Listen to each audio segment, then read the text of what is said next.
Om Ajnanatimirandasya Jnananjanishalaakaya Chakshurunmilitam Yena Tasmai Shri Gurave Namaha. Nama Om Vishnupadaya Krishna Presthaya Bhutale Srimate Bhaktivedanta Swamin Niti Namine.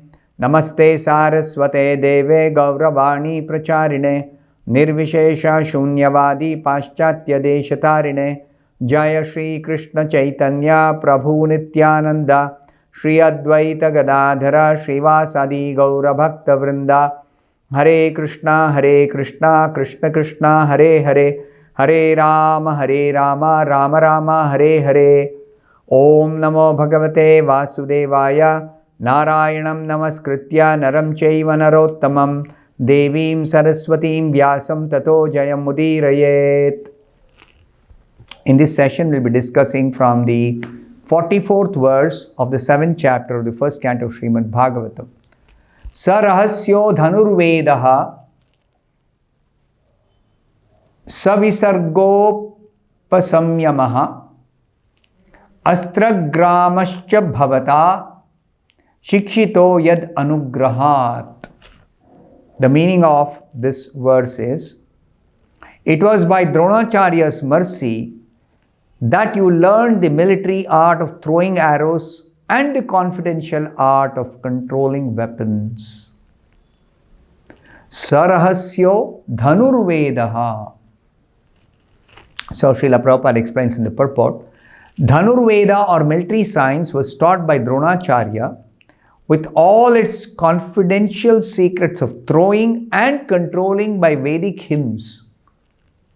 This is unknown in modern times.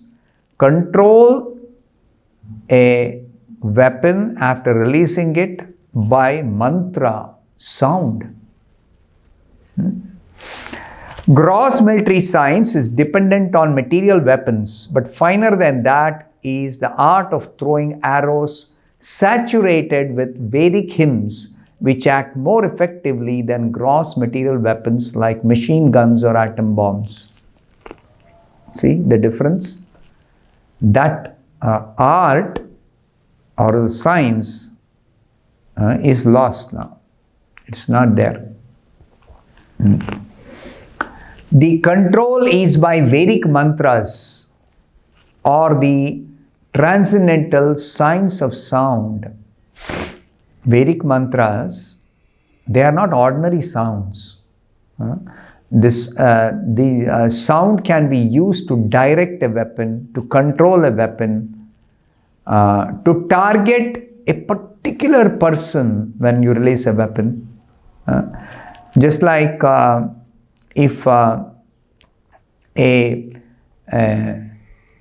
astra is released by using a mantra, the target is specified, the astra will go searching for the target wherever the target is.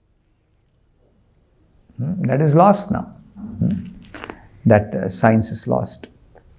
So in the Ramayana, it is said that Maharaj Dasharatha, the father of Lord Sri Rama, used to control arrows by sound only.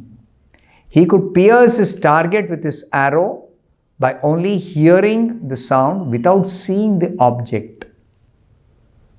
So Srila Prabhupada explains, it is called Shabdavedi.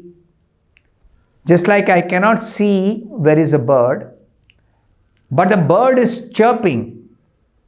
And by Shabdavedi, I can release an arrow.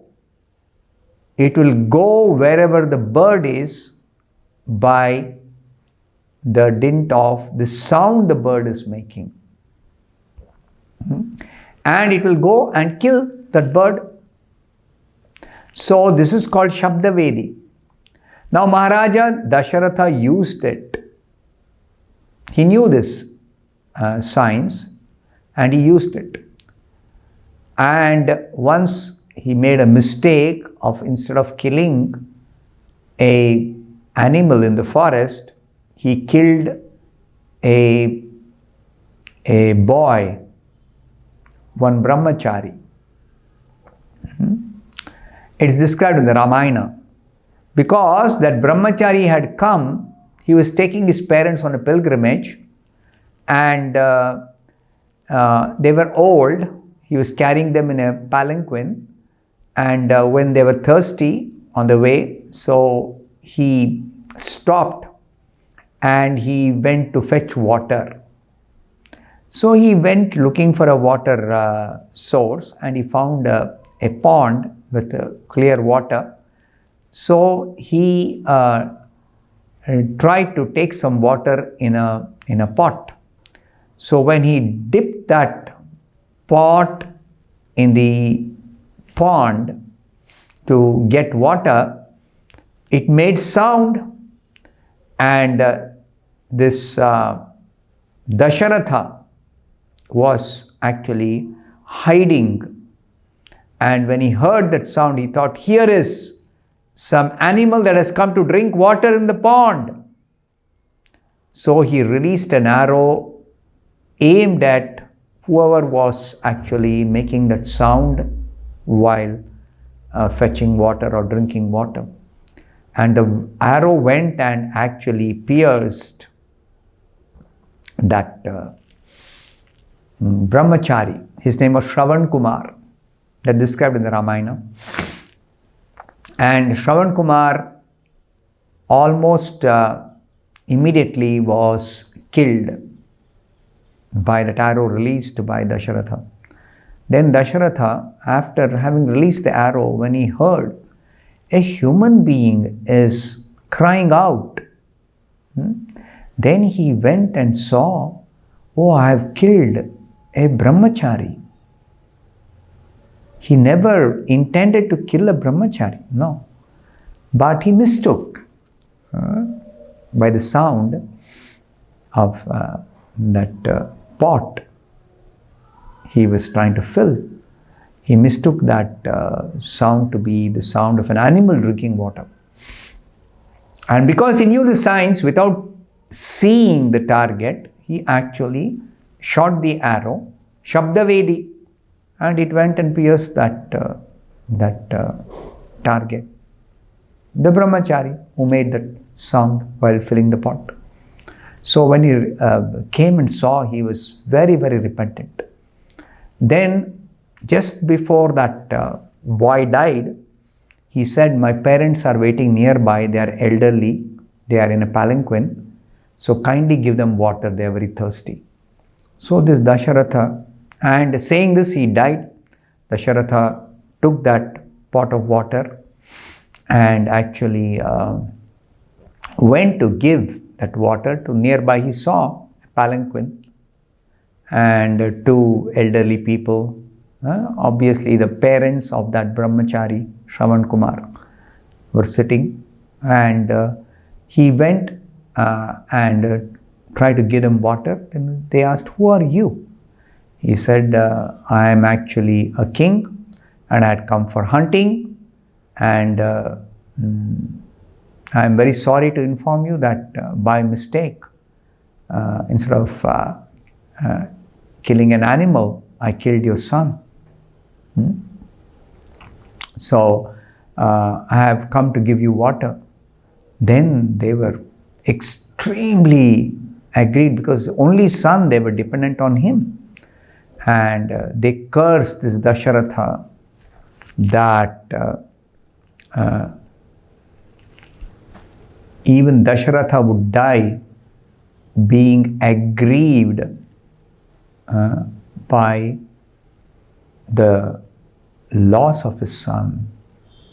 And what happened?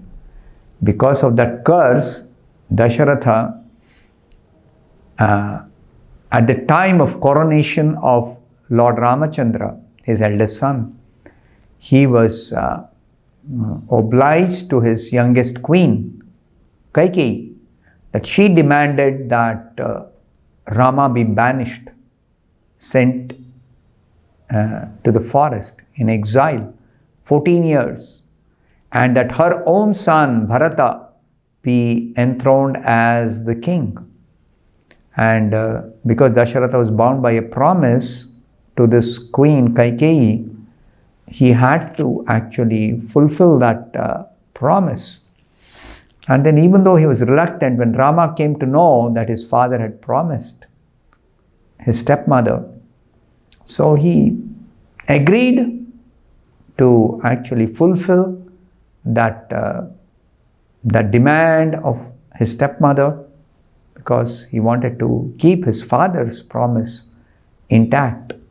Did not want to break that promise. So Rama was, he went away to the forest, and Dasharatha could not tolerate that his son was actually banished just when he was about to be coronated. And in that grief he died. Of course, because Rama is no ordinary son, dying while constantly thinking and calling out his name, that was good for Dasharatha, because Rama is the Supreme Lord.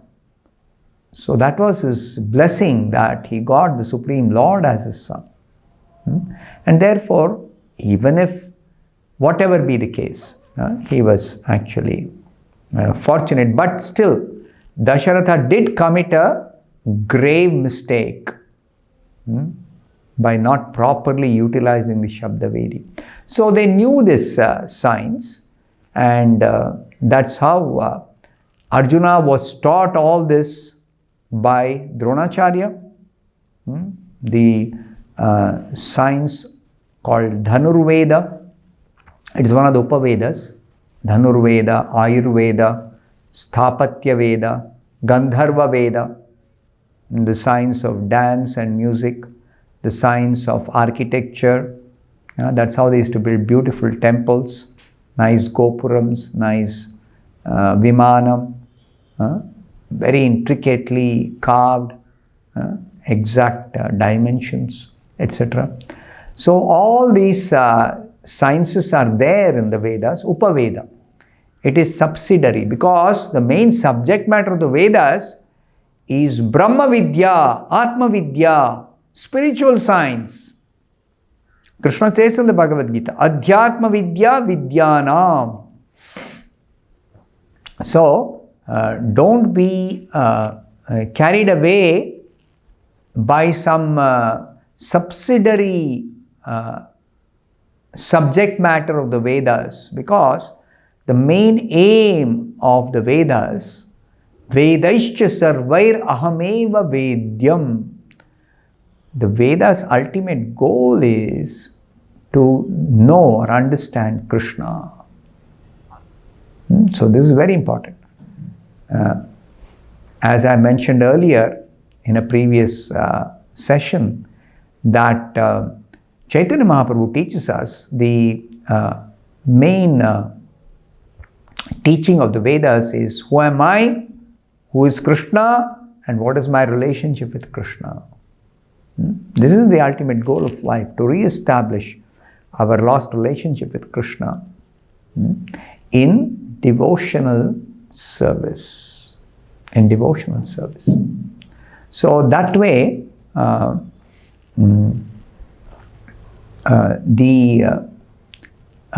if somebody learns even a subsidiary subject matter in the Vedas, they understand the ultimate goal is not merely the use of that particular skill or that subject matter. Just like the Pandavas, they won the battle of Kurukshetra, but they ruled for a very short time, because they were ruling because it was Krishna's instruction to them, because they were divine natured. So they should be ruling the people, because they're divine natured, not demoniac natured persons like Kauravas, no. So they were ruling, but when they came to know that Krishna has actually departed for his personal abode, immediately they retired. Immediately retired and went on Mahaprasthana. They renounced. Of course, before renouncing, they handed over charge of ruling to the grandson, Arjuna's grandson, Parikshit Maharaj. So Yudhishthira handed over charge to Parikshit Maharaj, and all the 5 Pandavas, they went away, Mahaprasthana. They keep walking while remembering the Supreme Lord. And in that consciousness of remembrance of the Lord, they will quit the body whenever it is time to quit the body. They keep walking. So they are conscious of the ultimate goal is to prepare oneself to quit the body while remembering the Lord. And therefore, when they learned that Krishna has gone back to his abode, and Narada had told, you remain here on the earth till Krishna is here. And after that, you go back to Krishna's, because they are all belonging to Krishna. They are associates of Krishna, personal associates. So they go back to Krishna. They came for the sake of participating in Krishna's pastimes as Krishna's assistants, and they go back. This is the position of a pure devotee. So as pure devotees, they never forget, they teach us by their exemplary behavior what is the proper goal. In spite of studying these other subjects, they are not carried away by those skills. I'll stop here. Thank you very much. Hare Krishna.